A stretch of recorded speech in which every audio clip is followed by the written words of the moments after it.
Kasuhan nyo rin ng fake news si Amy, ha?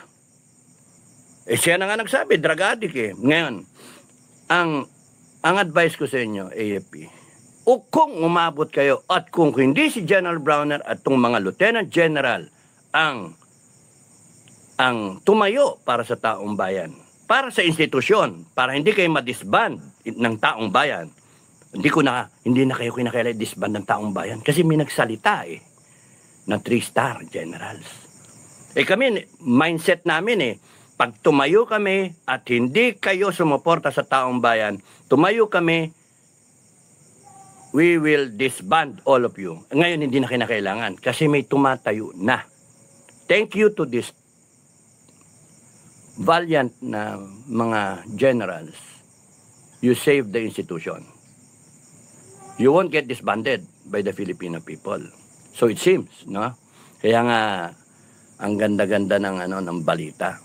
Now, we're still verifying it, pero kung nadidinig nyo ako, the first order of the day talaga, wala pa naman yung next commander-in-chief, pero ang suggestion namin, ang gusto namin, hindi suggestion, ang gusto namin ng taong bayan, number 1, subject the president, BBM, the outgoing, subject him to a hair follicle drug test.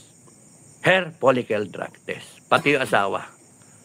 Para malinaw na malinaw on record that the hair follicle drug test is revealing that he indeed is a drug addict using cocaine, etc., etc. Tapos nun, that will validate the statement, the revelation of Amy Marcos, the senator. Diba? Yun. Unang-una, hair follicle. Week 1. Okay, day 1, day 2, day 3, ganon. Huwag niyong palakpasin ng 3 araw. Subject him to hair follicle drug test.